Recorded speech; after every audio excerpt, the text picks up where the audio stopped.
Hi guys, welcome to Grandma Thelma Tuesday. We have Grandma Thelma, Eve, and she's going to read us a poem today that she wrote about health. Ready, Grandma Thelma? Hit us up with your poem. Today is a very sunny day, warm and sunny. What more can I say? And what will my diet be at noon? Lunch comes after breakfast so soon. For breakfast, I just put Cheerios in a bowl and berries and milk to feed my soul. Then a hot cup of coffee I enjoy, but planning for lunch and dinner is a ploy. It must include protein and something green, not too much fat or sugar on my plate will be seen. I'll leave the cakes and ice cream for a little later and eat what I should, even if it's something I hate. Now I deserve a Baskin Robbins stop and a big bowl of ice cream to the top. Then my dinner of chicken and vegetables too. I'm eating what's good for me and you. With a new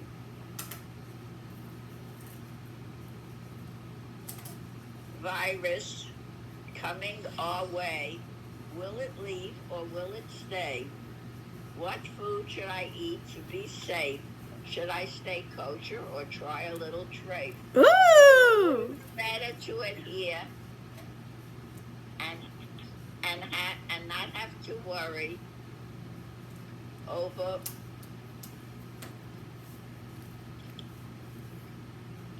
what to fear. When you eat a food that is a no-no, better kosher is the way to go.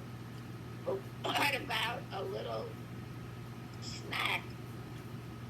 Do I just take it off the rack without checking the labels so close and just say, I'll have one of those? Do we eat to live or live to eat? It's always the right time for a little treat. Oh, is that the end of your poem, Grandma Thelma? Yes. I love it. That was you've made lots of beautiful poems over this Grandma Thelma Tuesday thing, even though we're recording this on a Thursday. But I think that's one of the most professional poems. Thank you. It's really food for thought. I think people's healthiness in their body, what they put in, is really important. Very important. And so do you... With the viruses, I don't know. It's more important to be vaccinated. Yeah, I think so also. And that, I think, you know what's the most important is like your own body health. You know what I mean? That like you should exercise, you should eat right. And of course you could be vaccinated as well. I think you just have to do everything. You have to get the checks. That's right, Jack. You're absolutely correct. So I think that's important, and you feel like you do that. You live a healthy, balanced life where you eat enough. As much as I can. I'm not perfect. But you also do exercises like physical therapy, stretching. I do physical therapy. I do exercises, but I can't do the exercises like I used to. I can only do so much now. Well, something's better than nothing because you always have to keep the blood flow, keep yourself energetic. You know what I mean? Yes, I do. Because if you don't, then it just like becomes terrible. You know?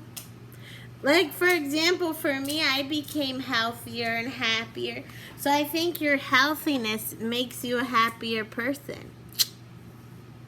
That's right. If you feel good and nothing hurts you, then you feel much better than if you eat something and then your stomach hurts you or you this or something. Well, Grandma Thelma, you brought up in your poem about the flus, whatever going on, and how it can impact your stuff. But do you think there's any food that you eat comes from different countries that might be infiltrated with the new COVID? I hope not. So far, it hasn't been it hasn't happened through food, so we'll see what happens. Oh, so then really you're not so obligated to Well, you always have to watch your food, but as far as that, if they tell you that something comes from there and you shouldn't eat it, of course I wouldn't eat it. do you check where when you purchased your food where it was made? Where it was grown? You know what? I don't think you'd eat anything if you do that, because so much food comes from out of the United States, and you can't stop eating altogether. That'd be terrible. That wouldn't be so healthy. That's correct. So I guess you're just stuck with it is what it is, and you just have to eat. That's right. And because there's so much that comes from out of this country. But hopefully we start learning how to grow our own foods as well. You Well, know? they may grow, but everything is so expensive here. And then people are worried about that there's inflation, so that it's very hard to have a happy medium. I guess life can't be perfect. That's why you have to hustle, you know? They said the problem with like obesity nowadays in America is because all of the food that's really high quality is super cheap. And I know it's really expensive, and low quality food like McDonald's is cheap. Oh, McDonald's is not so cheap. Two people complained to me already how much it costs at McDonald's. McDonald's raised their prices. Really? To how much? I don't know because I don't buy there, but they said they went a family and it was just ridiculous and they won't go there again. So I heard from a lot of people that the prices are very expensive at McDonald's now. Wow, that's ridiculous. Because the last time I thought McDonald's was like pretty cheap. Like for a family of 5, you just spend like $5. No, you can't even eat one person for $5 there. Now. Really? Yes, you can't even eat for $10 there now, one person. You never could eat a family of that for $5. That wasn't even when I was. That wasn't even years ago. So don't exaggerate, Thelma. I thought it's like $1 a hamburger. There's all hamburgers. Some of their hamburgers are $6, $7. Well, They you have all different size hamburgers. You can have a tiny one. They may have one on the dollar menu sometimes and then take it away. They may have specials certain weeks, but some of their hamburgers are $5, $6, $7. well, And then if you have a hamburger and you have French fries and you have a drink, it's more than $10. yeah, you know, Grandma Thelma.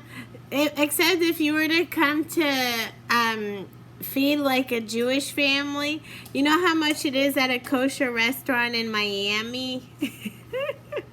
Well, it's different type of food. You know how much it is in a non-kosher place that's not McDonald's and that.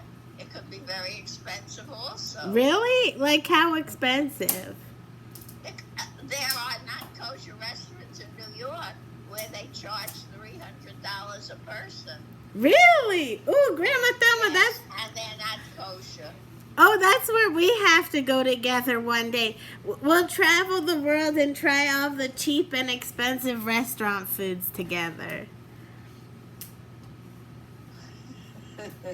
You better find somebody your age to do it because there was a time I used to do it, but not now. Well, you know, Grandma Thelma, I'm going to post on YouTube, whatever.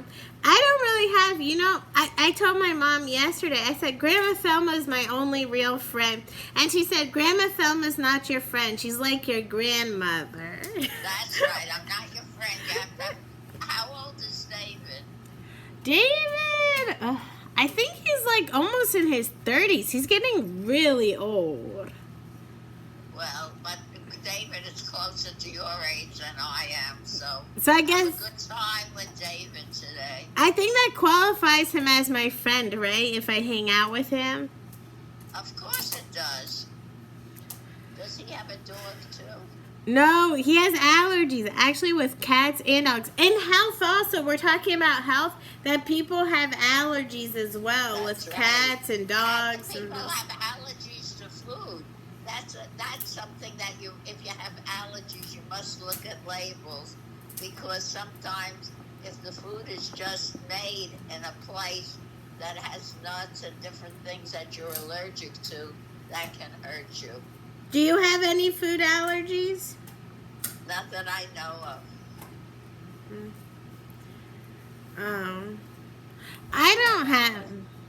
I don't have any food allergies. Did you ever try any seafood, or you've always kept kosher? You never tried lobster or something? I'm not talking. Grandma Thelma pleads the fifth. you know, Grandma Thelma. Just disclose. No one really knows who you are in the YouTube world, but No, I'm not saying anything, and that's all. And have a good time with David, and I think you have a lot of things to do today. So I do. Get busy with all your activities. Okay, wait, Grandma Thelma. We have to say goodbye, you all. Stay happy, stay healthy, and we'll see you in 2 weeks with Grandma Thelma Tuesdays. Might be posted on Thursdays. Goodbye. Stay healthy. That's a very